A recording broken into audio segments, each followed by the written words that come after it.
Yeah చూస్తున్నానండి. ఎవరు నచ్చారు మీకు? ప్రెసెంట్ అయితే సుమన్ శెట్టి గారు అండ్ ఇమ్మెల్ గారు బాగా ఆడుతున్నారండి. సో వాళ్ళిద్దరూ మంచిగా ఎంటర్టైన్మెంట్ కానీ లేకపోతే గేమ్ పరంగా కావచ్చు, బాండింగ్ పరంగా కావచ్చు, ఎమోషనల్ కావచ్చు, వాట్ ఎవర్ వాళ్ళైతే బాగా ఆడుతున్నారు. సో అందుకని వాళ్ళిద్దరు ఇష్టం నాకు ప్రెసెంట్. రమ్యమోక్ష ఎక్కువగా ఉంటుందని చాలా మంది ఎక్స్పెక్ట్ చేశారు. ఎప్పుడెప్పుడు వస్తుందని ఎదురు చూసిన వాళ్ళు కూడా చాలా మంది ఉన్నారు కదా. 1 వీక్ కూడా ఉండకుండా బయటకు వచ్చేసింది. 2 వీక్స్ ఉందండి. తను 2 వీక్స్ ఉండడం చాలా గొప్పతనం. ఎందుకంటే తను స్టార్టింగ్ వీక్లోనే మొత్తం ఇల్లు మొత్తం కల్మషం చేసేసింది. లైక్ ఏమంటారు, అదేదో చెట్టులో ఇంకో చెట్టు వస్తుంది కదా, సో అది కలుషితం. సో అలా చేసేసింది అనమాట. ఎందుకంటే తను వచ్చి తను గేమ్ ఆడకుండా అవతల గేమ్లో ఎక్కువ వేలు పెట్టడం చేసింది అనమాట. సో అందుకని వెళ్ళిపోవాల్సి వచ్చింది. తన గేమ్ తను ఆడుంటే చాలా బాగుండేది అని నా ఫీల్. నోటు దూల అని అనను కానీ, బట్ ఆ అమ్మాయి ఏంటంటే రియాక్ట్ అవ్వాలి కాదనట్లేదు. అది బయట పర్సనల్గా రియాక్ట్ అయితే బాగుండేది అనమాట. తను యూజ్ చేసిన వర్డ్స్ అది ఎంత పెద్ద ప్లాట్ఫామ్లో యూజ్ చేయడం అనేది చాలా రాంగ్. సో అందుకే పంపించేశారు. మరి గేమ్లోకి రాకముందు నా ఆట నేను చూపిస్తాను, ఆట ఎలా ఆడాలని చెప్పింది. మరి కనీసం ఆట కూడా ఆడుకొని వెళ్ళిపోయింది ఎందుకు? అంటే రమ్య గారే కాదండి పాపం, ఎందుకు అమ్మాయి మీద అందరూ పడతారు. మామూలుగా ఇంకా మిగతా వాళ్ళు కూడా బయట నుంచి చూసినప్పుడు బిగ్ బాస్ ఒకలాగుంది, ఇంటోపలికి వెళ్ళినాక ఇంకోలాగుంది అనే విషయం ప్రతి ఒక్కరికి అర్థమైపోయి ఉంటుంది ఈ పాటికి. సో అందువల్ల తను కూడా ఏంటంటే వెళ్ళేటప్పుడు నేను అది చేస్తా ఇది చేస్తా అనేది, కానీ తర్వాత వెళ్ళినాకే తెలిసింది మనం ఏం చేయలేమురా బాబు, ఇక్కడ మనకంటే తోపులు ఉన్నారా బాబు అని అర్థమైంది. సో అందుకే కామ్గా అయిపోయింది. అందుకే జనాలు కూడా బయట పంపించేశారు. ఎలిమినేట్ అయిన వాళ్ళు మళ్ళీ బిగ్ బాస్ లోకి ఎంట్రీ ఇవ్వబోతున్నారు అని చెప్పి యాక్చువల్గా రీఎంట్రీ అన్నారండి. నేను షాక్ తిన్నాను అనమాట బేసిక్గా. దేనికంటే శ్రీజ గారు ఏంటంటే ఓకే అనుకున్నాను, బన్నీ గారు అంటే కూడా ఓకే అనుకున్నాను. బట్ ఇప్పుడే ఇందాక లైవ్ చూసి వచ్చారనమాట. అక్కడ ఏం జరిగిందంటే ప్రతి ఒక్కరు నామినేషన్ చేయించారు. ప్రియా గారు వచ్చారు, మర్యాద మనీష్ గారు వచ్చారు, అండ్ ఫ్లోరా గారు వచ్చారు, అండ్ శ్రీజ గారు వచ్చారు. సో ఇది నిజంగా బిగ్ బాస్ మనకు షాకింగే కదా. ఎప్పుడు ఏ సీజన్లో జరగలేదు. ఈసారి ఎవరో కానీ డైరెక్టర్ గారు మంచిగా డైరెక్ట్ చేస్తున్నారనమాట బిగ్ బాస్ని. నిజంగా చాలా షాకింగ్ అనిపించింది. వాళ్ళు వచ్చి నామినేట్ చేసే పర్సన్స్ కూడా హైలైట్ అండి. బాగా చేస్తున్నారు నామినేషన్, ఎక్కడ కూడా పార్షియాలిటీ లేవు. దమ్ము శ్రీజ పాయింట్ ఎలా అనిపించింది కళ్యాణ్ గారిని? అసలు ఇంకా పూర్తిగా చెప్పలేదండి. ఆమె జస్ట్ ప్రోమోలో చెప్పింది. నిన్న కూడా నేను ఒక ప్రోమో చూసి ఫస్ట్ తనుజ గురించి ఒకటి చెప్పేశాను.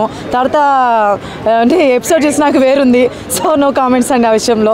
ఎపిసోడ్ చూసినాక రేపు చెప్తాను దీని విషయం. ఇమాన్యుయల్ మళ్ళీ తనుజ నామినేట్ చేశారు. ఇటు దిక్కు మంచిగా ఉండకంటే మళ్ళీ ఇట్లా నామినేట్ చేయడం ఎలా అనిపిస్తుంది? ఇమాన్యుయల్ గారు నామినేట్ చేయడం అంటే అండి, ఇప్పుడు మొన్నటి వరకు నామినేట్ ఏం చేయలేదు తనుజ గారిని. సో ఇప్పుడు ఒక ఆయనకు పాయింట్ ఉంది, ఆయన చేస్తున్నారు, తప్పేముంది. ఇప్పుడు ఆయన క్యాప్టెన్ అయినంత మాత్రం చేస్తున్నాడు అని ఏం లేదు. ఆయన ఫస్ట్ లాస్ట్ టైం కూడా కళ్యాణ్ గారికి చెప్పారు చేయమని చెప్పి, ఆయనకి రీజన్ ఉంటే. బట్ ఈసారి మాత్రం ఈయనకే వచ్చింది కాబట్టి ఆప్షన్ చేస్తున్నారు. సో అట్లా అప్పుడు ఒక తనుజ ఒక మాట అనేది డబుల్ టంగ్ యూజ్ చేస్తున్నాడు అంటే 2 నాలుగులా ఉన్నాయి ఇమాన్యుయల్ అని చెప్పి అది ప్రోమోలో అనిందండి. ప్రోమోలో గురించి నో కామెంట్స్ అండి, సారీ ఏమనుకోవద్దు. ఎందుకంటే చాలా నెగిటివ్ వెళ్ళిపోతుంది.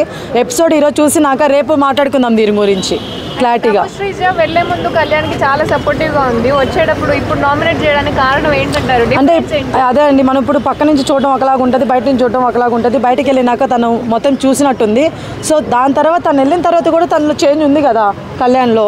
సో దాన్ని బట్టి కూడా నామినేట్ చేసింది. సో అట్లా పాయింట్స్ వచ్చి ఉంటాయి. సో నామినేట్ చేసేది అంతే తప్ప సపోర్ట్ ఇచ్చినంత మాత్రాన తన్ని చేయకూడదని రూల్ లేదు కదా. సో అంటే ఇంకో విషయం మీకు ఇంకోటి అర్థం కావట్లేదు. ఇప్పుడు నామినేట్ చేస్తే కళ్యాణ్ కొంచెం అలర్ట్ అవుతాడు కూడా. సో అది కూడా ఒక టైప్ ఆఫ్ సపోర్టింగే అనమాట.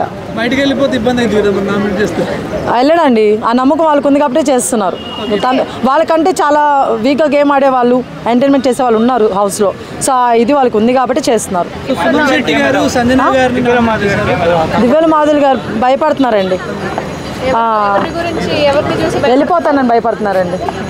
సాటర్డే రోజు నేను వెళ్ళిపోతాను, మీరు నాకు పనులు కూడా చెప్పొద్దు అని చెప్పేసి భయపడుతున్నారండి. ఎందుకు అంతగానో తప్పేం చేసి రమ్య గారు వెళ్ళిపోయారు కదండి. సో వైల్డ్ కార్డ్స్ అందరిని పంపించేస్తున్నారేమో, నన్ను కూడా పంపించేస్తారేమో అని భయపడుతున్నట్టుంది. సో బేసిక్గా మాధురి గారు మీరు వెళ్ళరండి, మీరు అసలు భయపడద్దు, నిజం చెప్తున్నా. ఎందుకంటే మీలో మంచి ఫైటర్ ఉన్నారు, మంచి అమ్మ కూడా ఉన్నారు. సో స్టార్టింగ్ మీరు ఎందుకు ఫైర్ అయ్యారో నాకు తెలీదు, ఆ వీక్ మొత్తం ఎందుకు అలా ఉన్నారో నాకు తెలీదు. తర్వాత మీరు నిజంగా అప్పుడు మాస్క్ తీసేయారని నాకు అనిపించిందండి. సుమన్ శెట్టి గారు సంజన నామినేట్ చేశారు కదా, అదేలా అనిపించింది దాని చెప్తారా? సుమన్ శెట్టి గారు నామినేట్ చేశారు తొక్కలోటి కెప్టెన్సీ అన్నందుకు. సుమన్ శెట్టి గారు సంజనాని నామినేట్ చేశారు తొక్కల క్యాప్టెన్సీ అన్నందుకు, అంతేనా? సో ఇప్పుడు ఒక విషయం అండి, ఎవరైనా సరే ఎంతవరకు అని పడతారు. ఎన్ని మాటలైనా సరే కొంతవరకు తీసుకుంటారు. సంజన గారు చాలాసార్లు చాలా మాట్లాడినారు.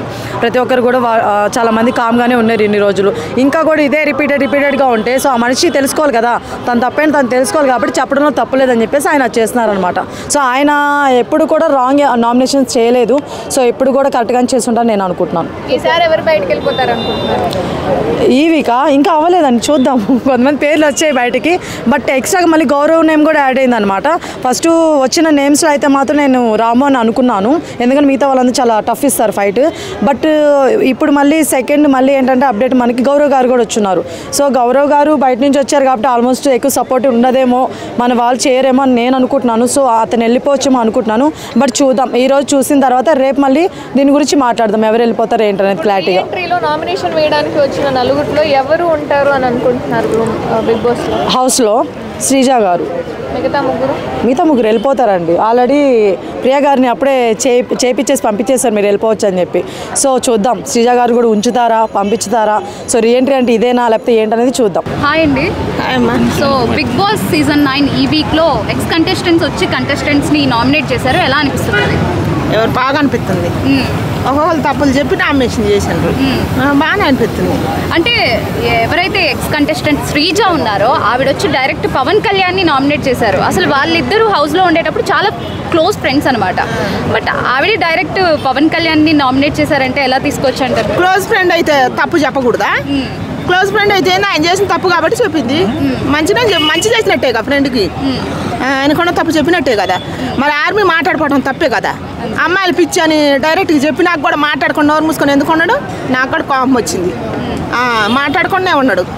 ఆర్మీ అట్ట ఉండకూడదు. ఆర్మీ అంటే మన దేశాన్ని కాపాడు ఆర్మీ కాబట్టి ధైర్యంగా సమాధానం చెప్పాలి. ఆట అన్నా ధైర్యంగా ఆడాలి. ఓ మాట చెప్పినా కూడా నలుగురికి మోటివేషన్గా ఉండాలి. అసలు అది చెప్పటం లేదు ఆర్మీ, అది చెప్పాలి అంతే.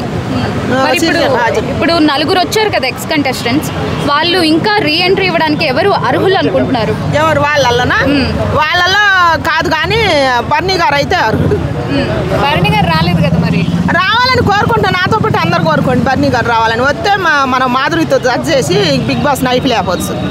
బర్నీ గారు బయటకు వెళ్ళడానికి తనుజాయే కారణం అని చాలా మంది అంటున్నారు, మరి దాని గురించి ఏమంటారు? తనుజ గారు కారణం కాదు, పాడు కాదు. బర్నీ గారు బాండింగ్లు పెట్టుకొని గేమ్ సరిగా ఆడలేదు, దానివల్ల బయటకు వచ్చిండు అంతేగాని తనుజ వల్ల కానే కాదు. అసలు తనుజ వల్లనే బర్నీ గారికి పేరు వచ్చింది, నానా నానా నానా అంటాం వల్ల. మరి మాధురి గారు కూడా అమ్మ అమ్మ అని తిరుగుతున్నారు కదా తనుజ గారు, నెక్స్ట్ ఆవిడే నా టార్గెట్ అంటారు? ఎవరు టార్గెట్ లేదు ఏం కాదు. ఆమె నానా నానా అని రాగానే హెచ్చడి చేసింది, మళ్ళీ ఆమె తనుజ గారు అమ్మట పడుతుంది. ఏమో పేక్ బాండింగ్, బర్నీ గారిది రియల్ బాండింగ్.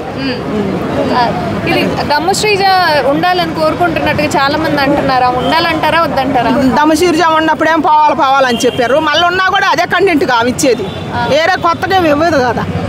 ఆమె వల్ల కొత్త కంటెంట్ ఏమి రాదు. కానీ బర్నీ గారు వస్తే దివ్యల మాధురితో కొత్త కంటెంట్ వస్తుంది, మనకు చూసే వాళ్ళకి కొత్తదనం వస్తుంది. మాధురికి ఏమి ఎట్టున్నా చెత్తకుండా బర్నీ గారు వస్తే బాగుంటుంది అనమాట. ఎవరెవరు ఇచ్చేది? ఇచ్చే వాళ్ళైనా కూడా మనకు క్లారిటీ ఉండాలి. క్లారిటీ లేని వాళ్ళు తీసుకొచ్చి పెడితే ఏం బాగుంటుంది? మళ్ళీ ఉండాలి అంటున్నారు. ఇప్పుడు కొత్తగా తీసుకొచ్చారు వైల్డ్ కార్డ్ ఎంట్రీ తోటి. చిట్టిపిక్కల రమ్య అని, ఆయేష్ అని, ఈ నిఖిల్ గారిని, గౌరీ గారిని వీళ్ళు తీసుకొచ్చి పెట్టారు. పెడితే వీళ్ళ వాళ్ళ ఉపయోగం ఏముంది? ఏమన్నా వచ్చిందా? కంటెంట్ ఏమి రాలే, ఆరుగురిని తీసుకొచ్చి పెట్టారు. కానీ ఒక మాధురి గారు తప్ప. రమ్య బయటకు వచ్చింది కదా, మీ ఒపీనియన్ ఏంటి? రమ్య బయటకు వచ్చినందుకు నేను హ్యాపీ ఫీల్ అవుతున్నా. ఎందుకంటే వచ్చి రాగానే మా ఆర్మీ మీద నింద పెట్టింది, ఒక ఆడపిల్ల మీద తనుజ మీద ఎంత పెద్ద ఎలిగేషన్ చేసింది. ఆడపిల్ల మీద ఏమో పేకు, అంత బాగుండే అమ్మాయి మీద అట్ట చెప్పకూడదు కదా ఒక ఆడపిల్ల మీద. అందుకని మాస్క్ మ్యాన్ వస్తే మళ్ళీ మూలకు కూర్చుంటాడు. వద్దులే, మాస్క్ మ్యాన్ వల్ల ఏముండదు. ఎందుకంటే ఆయన ఫస్ట్ అవకాశం ఇచ్చినప్పుడు నిలబెట్టుకోవాలి.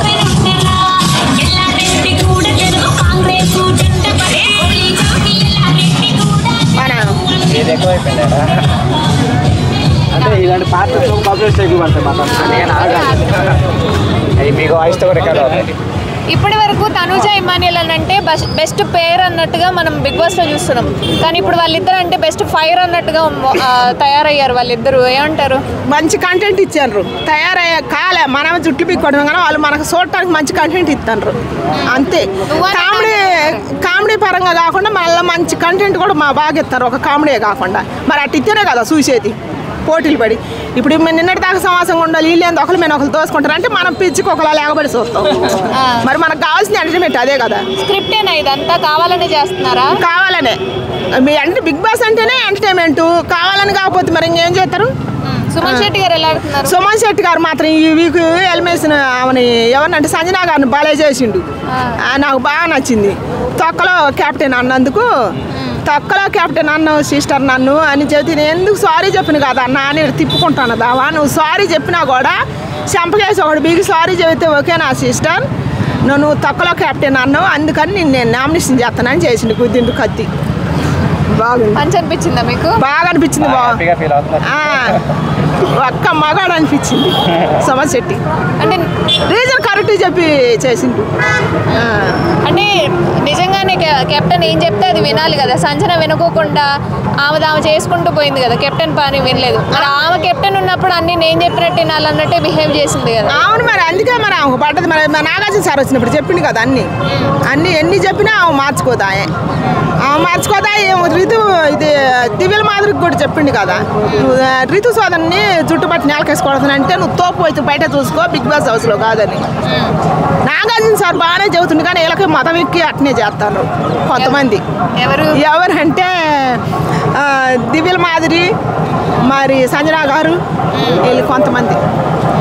దువ్వాడ మాదిరి ఎట్టయితే అది దివ్యల మాదిరే, దువ్వాడ మాదిరి అస్సలు కాదు, ఎప్పటికి కాదు. ఆమె వాణి గారు అయింది. ఆయన సిగ్గు లేకుండా ఇద్దరు పిల్లలు ఉంటే వచ్చి ఆడ మళ్ళా అంట బిగ్ బాస్ హౌస్లో నెగిటివిటీ ఉందంట, ఆ నెగిటివిటీ బాగా చేయడానికి వచ్చిందంట ఆయన చెప్తాడు. జూనియర్ దువ్వాడని దింపుతా అని చెప్పి మాట్లాడింది, దాని వంద తిప్పుద్ది. ఇంకా జూనియర్ దువ్వాడిని ఆడితే దేశాన్ని నాశనం చేయడానికి ఇప్పుడు నాశనం చేస్తుంటే అందుకే ఆమెను చూపించడానికి బిగ్ బాస్లోకి పెట్టారు. ఆమెను చూసి నేర్చుకోకూడదు పెళ్ళైన అమ్మలు. పెళ్లి కావాల్సిన పిల్లలు కూడా ఇప్పుడు రితు సోదరిని చూసి అట్టుండకూడదని నేర్చుకోకూడదు. ఇప్పుడు మన తనుజాన్ని చూసి పెళ్లి కావాల్సిన పిల్లలు తనుజాన్ని చూసి నేర్చుకోండి ఎట్టుండాలన్నా. ఎట్ట ఆడపిల్ల ఉండకూడదో రితు సోదరిని, ఆయుష్ అని, చిట్టు పిక్కల రమ్య అని చూసాము ఎట్టుండకూడదో వాళ్ళ ముగ్గురిని చూసి నేర్చుకోండి. ఒక ఆడపిల్ల ఎట్టుండాలో తనుజాన్ని చూసి నేర్చుకోండి. పుట్టింటోళ్ళకి గౌరవం, చేసుకున్నోడికి మర్యాద, ఎవరికైనా మర్యాద, ఆడపిల్లకైనా మర్యాద, వాళ్ళకైనా నిలువ ఉంటుంది అది.